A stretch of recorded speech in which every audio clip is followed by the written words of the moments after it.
Hello Scorpio, and welcome to your monthly horoscope for December for the Sun or the Ascendant. I'm going to give you the standout strands to look out for, but please stay with me.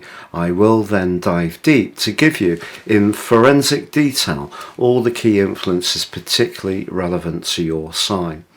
And first of all, we need to focus on your two rulers.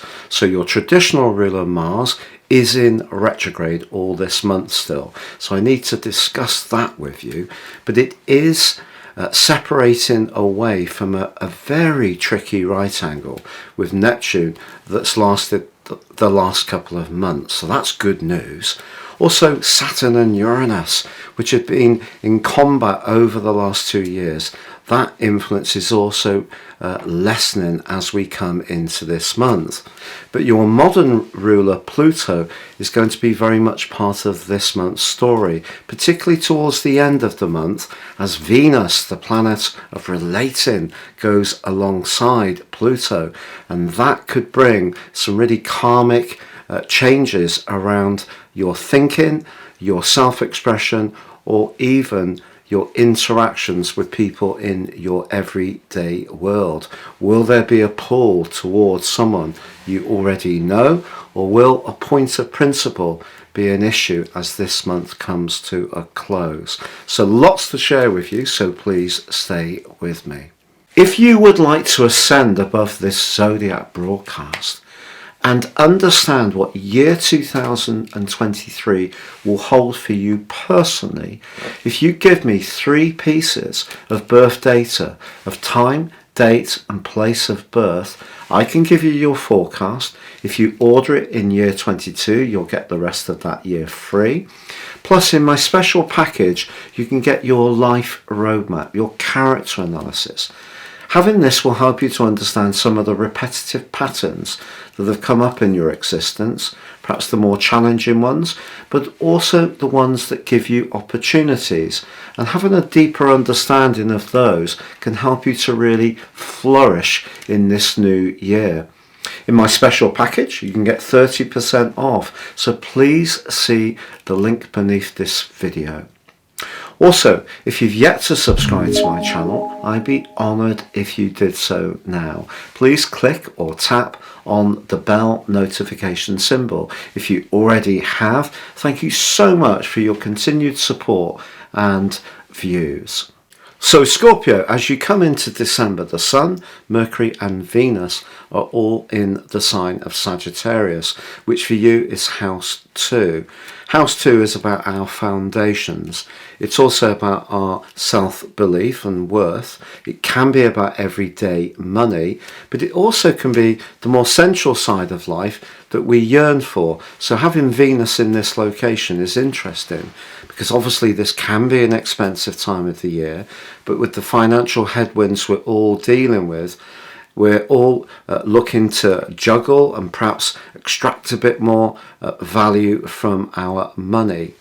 But the thing is, despite the fact that Saturn and Uranus end their titanic struggle within 3 degrees on the 3rd, and also Mars, your traditional ruler, ends its right angle to Neptune on the 4th, and Neptune also goes forwards, Mars does continue in your sector of the longer term financial situation, where you're most invested in terms of partnerships, what you share. But of course Mars can be lusty, it is about instant gratification. And in the early part of this month, Venus goes opposite Mars, and also the Sun from the 5th to the 10th. And we have a full moon which occurs on the 8th, which also has Mars very close to the moon. So how you spend money, your sense of worth, the people you connect with, their values, also in a more sexual sense, the type of people that we find very alluring, all these things are really in a heightened state in your situation as you come into this new month. Now this could mean that you have some kind of connection with someone that's very dynamic, very sparky, and it could be very exciting. Equally, the intensity or passion that goes around could put you and an existing partner at opposite ends of the settee if you see things very differently about how you should handle things in this current new reality that we're all experiencing. But I think that Neptune goes forwards on the 4th is very helpful. Neptune's square with Mars over October and November has been really quite draining, and maybe some of the things or a person that you were drawn to have proved elusive, confusing, and I think Neptune going forwards and separating from Mars is a help.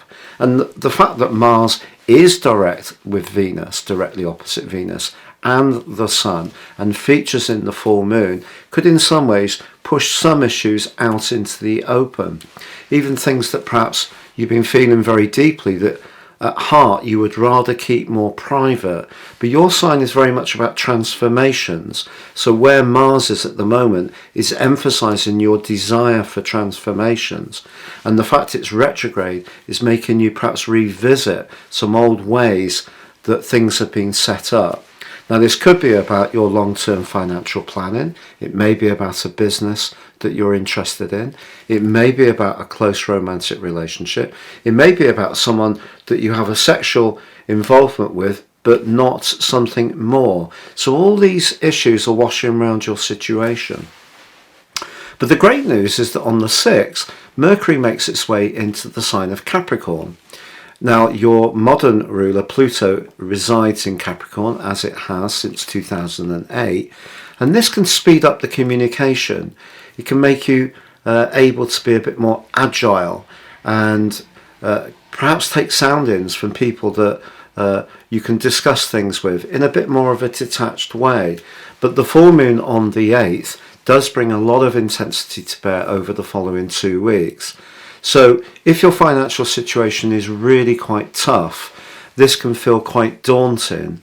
But I think that Venus's move on the 10th to join up with Mercury and Pluto suggests that how you think, the discussions you have, and the information you gain can all be very helpful to you over the weeks ahead.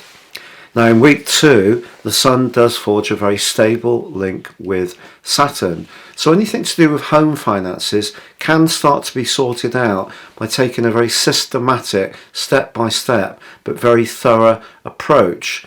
You know, for example, getting a budget really clearly identified that you can work towards. But from the 10th to the 17th, that becomes a bit more elusive again. Obviously, this can be a time of the year where we like to spoil our loved ones. And there may be somebody that you do want to splash out on as the Sun squares up with Neptune, particularly in a romantic context. But on the 20th, Jupiter moves out of a sector it's been in forward motion for a month, which has actually been very good for your social life, the 5th house. But it returns to the 6th, and it's going to be here through to the 16th of May next year. But the good news about this is it's going to reinforce your physical vitality, and it's also going to give you a very on the front foot approach to finding or changing your work structures or even your everyday routines. But the 21st sees the winter solstice, ushering in the 4th of the 4 cardinal quadrants, which divide the Western tropical astrological year into 13 units, 13 weeks. So the following 13 weeks for you is going to be a lot of lively conversation and thinking through till the spring equinox, which starts the Western tropical astrological year on the 20th of March.